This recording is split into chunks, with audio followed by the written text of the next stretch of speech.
ಇನ್ನು ಬೆಂಗಳೂರಿನಲ್ಲಿ ರಾತ್ರಿ ಇಡೀ ಧಾರಾಕಾರ ಮಳೆಯಾಗಿದೆ. ಕೆಆರ್ ಮಾರ್ಕೆಟ್ ಸೇರಿದಂತೆ ಮಳೆಯ ಅಬ್ಬರ ಜೋರಾಗಿದೆ. ಯಾಕೆಂತಂದ್ರೆ ಬೆಂಗಳೂರಲ್ಲಿ ರಾತ್ರಿಯಿಂದಲೂ ಕೂಡ ಭಾರೀ ಮಳೆಯಾಗಿದೆ. ಇನ್ನು ಧಾರಾಕಾರ ಮಳೆಯಿಂದ ಬೆಂಗಳೂರಿಗರು ಪರದಾಡುವಂತಾಗಿದೆ. ಕೆಆರ್ ಮಾರ್ಕೆಟ್ ಸೇರಿದಂತೆ ಮಳೆಯ ಅಬ್ಬರ ಜೋರಾಗಿದೆ. ಎಲ್ಲಾ ಕಡೆ ಮಳೆಯಾಗಿದೆ. ಶಾಂತಿನಗರ ರಸ್ತೆಯಲ್ಲಿ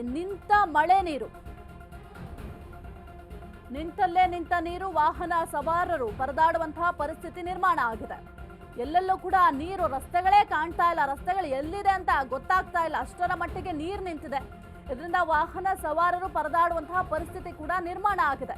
ಇನ್ನು ಬೆಂಗಳೂರಿನಲ್ಲಿ ರಾತ್ರಿಯಿಂದಲೂ ಕೂಡ ಧಾರಾಕಾರ ಮಳೆ ಸುರಿದಿದೆ. ಇನ್ನು ಕೆಆರ್ ಮಾರ್ಕೆಟ್ ಭಾಗದಲ್ಲಂತೂ ಮಳೆಯ ಅಬ್ಬರ ಜೋರಾಗಿ ರಸ್ತೆಗಳೆಲ್ಲವೂ ಕೂಡ ಸಂಪೂರ್ಣವಾಗಿ ಜಲಾವೃತ ಆಗಿದೆ. ನೀವು ಕೂಡ ಗಮನಿಸ್ತಾ ಇದ್ದೀರಾ ಬ್ರ್ಯಾಂಡ್ ಬೆಂಗಳೂರಿನ ಪರಿಸ್ಥಿತಿ ಯಾವ ರೀತಿ ಇದೆ ಅಂತ. ಒಂದು ಸಣ್ಣ ಮಳೆಯಾದ್ರೂ ಕೂಡ ಬ್ರ್ಯಾಂಡ್ ಬೆಂಗಳೂರು ಮುಳುಗಿ ಹೋಗುತ್ತೆ. ಇದಕ್ಕೆ ಅಧಿಕಾರಿಗಳು ಏನು ಉತ್ತರ ಕೊಡ್ತಾರೆ ಅಂತ ನೋಡಬೇಕು. ಯಾಕೆಂತಂದ್ರೆ ಇಷ್ಟರ ಮಟ್ಟಿಗೆ ಬೆಂಗಳೂರು ಮುಳುಗಡೆ ಆಗುತ್ತೆ ಅಂತಂದ್ರೆ ಕೆಲವೊಂದಿಷ್ಟು ಮುಂಜಾಗ್ರತಾ ಕ್ರಮವನ್ನ ಅಧಿಕಾರಿಗಳು ತೆಗೆದುಕೊಳ್ಬೇಕಾಗಿತ್ತು. ಆದ್ರೆ ಇದನ್ನ ಗಮನಿಸಿದ್ರೆ ಯಾವುದೇ ರೀತಿಯ ಮುಂಜಾಗ್ರತಾ ಕ್ರಮವನ್ನ ಇಲ್ಲಿ ಅಧಿಕಾರಿಗಳು ತೆಗೆದುಕೊಂಡಿಲ್ಲ ಅನ್ನೋದು ಸ್ಪಷ್ಟವಾಗಿ ಕಾಣ್ತಾ ಇದೆ. ಇನ್ನು ಗಮನಿಸ್ತಾ ಇದ್ದಾರೆ ಎಷ್ಟರ ಮಟ್ಟಿಗೆ ರಸ್ತೆಗಳೆಲ್ಲವೂ ಕೂಡ ಜಲಾವೃತ ಆಗಿದೆ ಅಂತ. ಈ ರಸ್ತೆಯಲ್ಲಿಯೇ ವಾಹನ ಸವಾರರು ವಾಹನವನ್ನ ತೆಗೆದುಕೊಂಡು ಹೋಗುವ ಪರಿಸ್ಥಿತಿ ನಿರ್ಮಾಣ ಆಗಿದೆ. ಇನ್ನು ರಾತ್ರಿಯ ವೇಳೆಯಲ್ಲಂತೂ ವಾಹನ ಈ ರಸ್ತೆಗಳಲ್ಲಿ ಹೋಗೋದು ಬಹಳ ಕಷ್ಟ. ಇನ್ನು ಇದರ ಜೊತೆಗೆ ಇನ್ನೊಂದು ಸಮಸ್ಯೆ ಏನಂತಂದ್ರೆ ರಸ್ತೆ ಗುಂಡಿಗಳು. ಎಲ್ಲಿ ಗುಂಡಿಗಳಿದ್ದಾವೆ, ಯಾವ ರೀತಿ ವಾಹನ ಚಲಾಯಿಸಬೇಕು ಅಂತ ವಾಹನ ಸವಾರರಿಗೆ ಗೊತ್ತಾಗ್ತಾ ಇಲ್ಲ. ಅಂತಹ ಪರಿಸ್ಥಿತಿ ಸದ್ಯಕ್ಕೆ ಬೆಂಗಳೂರಿನಲ್ಲಿದೆ. ಇದೇ ರೀತಿ ಏನಾದರೂ ಇನ್ನು 3-4 ದಿನ ಏನಾದರೂ ಮಳೆ ಇದೇ ರೀತಿ ಮುಂದುವರೆದ್ರೆ ವಾಹನ ಸವಾರರಿಗೆ ಅಷ್ಟೇ ಅಲ್ಲ, ಎಲ್ಲರಿಗೂ ಕೂಡ ಸಮಸ್ಯೆ ಆಗುತ್ತೆ.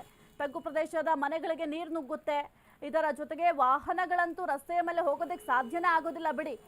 ರಾತ್ರಿ ಬಂದಂತಹ ಒಂದು ಸಣ್ಣ ಮಳೆಗೆ ಈ ರೀತಿಯಾಗಿ ಅವಾಂತರ ಸೃಷ್ಟಿಯಾಗಿದೆ. ಬ್ರ್ಯಾಂಡ್ ಬೆಂಗಳೂರಿನ ಪರಿಸ್ಥಿತಿ ಈ ರೀತಿ ಇದೆ ಅಂತಂದ್ರೆ ಇನ್ನು 2-3 ದಿನ ಇದೇ ರೀತಿ ಮಳೆ ಮುಂದುವರೆದ್ರೆ ಬಹಳ ಕಷ್ಟ ಆಗುತ್ತೆ. ಕೆಆರ್ ಮಾರ್ಕೆಟ್ನಲ್ಲಿ ಧಾರಾಕಾರ ಮಳೆಯಾಗಿದೆ. ಸುರಿದ ಮಳೆಗೆ ಹೂವಿನ ವ್ಯಾಪಾರಿಗಳು ಕಂಗಾಲಾಗಿದ್ದಾರೆ. ನೀರಿನಲ್ಲಿ ಮುಳುಗಡೆಯಾಗಿರುವ ಕೆಆರ್ ಮಾರ್ಕೆಟ್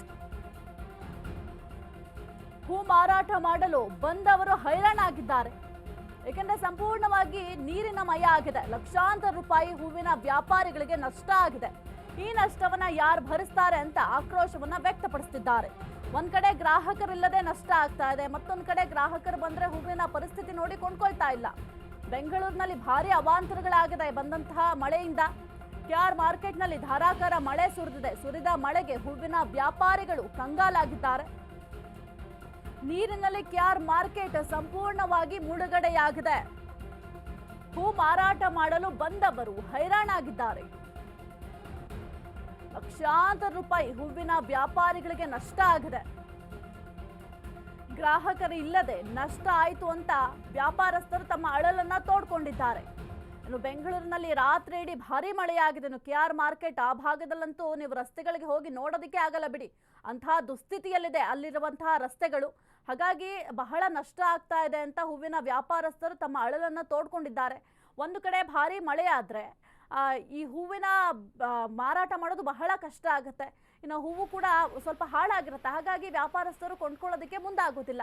ಒಂದ್ ಕಡೆ ವ್ಯಾಪಾರಸ್ಥರು ಬಂದು ಕೊಂಡ್ಕೊಳ್ಳೋದಕ್ಕೆ ಮುಂದಾಗ್ತಾ ಇಲ್ಲ ಅಂತ ಒಂದ್ ಕಡೆ ಆದ್ರೆ, ಮತ್ತೊಂದು ಕಡೆ ಬಂದರೂ ಕೂಡ ತಗೋತಾ ಇಲ್ಲ. ಯಾಕೆಂದ್ರೆ ಹೂವಿನ ಪರಿಸ್ಥಿತಿ ಆ ರೀತಿ ಆಗಿರುತ್ತೆ. ಇನ್ನ ಇಷ್ಟು ದಿನ ಮಾರ್ಕೆಟ್ ರಸ್ತೆಗಳೇನಿದಾವೆ ಅಲ್ಲಿ ಪಾರ್ಕಿಂಗ್ ಸಮಸ್ಯೆ ಇತ್ತು. ಈಗ ನೋಡಿದ್ರೆ ಈ ಮಳೆಯಿಂದಾಗಿ ಅಲ್ಲಿ ವಾಹನಗಳು ತೆಗೆದುಕೊಂಡು ಹೋಗೋದು ಕೂಡ ಕಷ್ಟ ಆಗ್ತದೆ. ವಾಹನ ಸವಾರರು ಓಡಾಡೋದಕ್ಕೆ ಆಗ್ತಾ ಇಲ್ಲ. ಅಲ್ಲಿ ಹೋಗಿ ಹೂವನ್ನ ಖರೀದಿ ಮಾಡಕ್ ಆಗ್ತಾ ಇಲ್ಲ. ಬರೀ ಕೇವಲ ಹೂವಿನ ಮಾರ್ಕೆಟ್ ಅಷ್ಟೇ ಅಲ್ಲ, ಅಲ್ಲಿರುವಂತಹ ಸುತ್ತಮುತ್ತ ಬೇರೆ ವ್ಯಾಪಾರಸ್ಥರಿಗೂ ಕೂಡ ಬಹಳ ಕಷ್ಟ ಆಗಿದೆ ಈ ಮಳೆಯಿಂದಾಗಿ. ಆ ರಸ್ತೆಗಳು ನೀವು ನೋಡ್ತಾ ಇದ್ದೀರಾ ಯಾವ ರೀತಿ ಇದೆ ರಸ್ತೆ ಅಂತ. ನೋಡೋದಕ್ಕೆ ನದಿ ರೀತಿ ಕಾಣಿಸ್ತಾ ಇದೆ. ನದಿಯಲ್ಲಿ ವಾಹನ ಓಡಿಸ್ತಾ ಇದ್ದಾರಾ ಅಂತ ಅನ್ಸ್ಬೇಕು. ಆ ರೀತಿ ಸಂಪೂರ್ಣವಾಗಿ ನೀರಿನಿಂದ ಆವೃತ ಆಗಿದೆ. ಅಧಿಕಾರಿಗಳ ಕೇರ್ಲೆಸ್ ಯಾವ ರೀತಿ ಇದೆ ಅನ್ನೋದಕ್ಕೆ ಇದೇ ಸಾಕ್ಷಿ ಅಂತ ಹೇಳಬಹುದು. ಬ್ರ್ಯಾಂಡ್ ಬೆಂಗಳೂರು ಮಾಡ್ತೀವಿ ನಾವು, ಬೆಂಗಳೂರನ್ನ ಬ್ರ್ಯಾಂಡ್ ಆಗಿ ಮಾಡ್ತೀವಿ. ಯಾಕೆಂದ್ರೆ ಬೇರೆ ಬೇರೆ ಕಡೆಯಿಂದ ಬರೋರು ಎಲ್ಲರೂ ಕೂಡ ಈ ಬೆಂಗಳೂರಿನಲ್ಲೇ ಇರ್ತಾರೆ. ಬೆಂಗಳೂರನ್ನ ಅರಸಿ ಬರೋರ ಸಂಖ್ಯೆ ಜಾಸ್ತಿ ಆಗಿದೆ. ಹಾಗಾಗಿ ಬ್ರ್ಯಾಂಡ್ ಬೆಂಗಳೂರು ಮಾಡ್ತೀವಿ ಅಂತ ಹೆಸರಿಗಷ್ಟೇ ಹೇಳ್ತಾ ಇದ್ದಾರೆ ಬ್ರ್ಯಾಂಡ್ ಬೆಂಗಳೂರು ಅಂತ. ಆದ್ರೆ ಯಾವ ದುಸ್ಥಿತಿಯಲ್ಲಿದೆ ನಮ್ಮ ಬೆಂಗಳೂರು ಪರಿಸ್ಥಿತಿ ಯಾವ ರೀತಿ ಇದೆ ಅಂತ ನೀವು ಕೂಡ ಗಮನಿಸ್ತಾ ಇದ್ದೀರಾ. ಆ ರಸ್ತೆಗಳಲ್ಲಿ ವಾಹನ ತೆಗೆದುಕೊಂಡು ಹೋಗೋದೇ ಬಹಳ ಕಷ್ಟ. ಇನ್ನು ಏನಾದ್ರು 2-3 ದಿನ ಇದೇ ರೀತಿ ಮಳೆ ಮುಂದುವರೆದ್ರೆ ಬಹಳ ಕಷ್ಟ ಆಗುತ್ತೆ ಬೆಂಗಳೂರಿನ.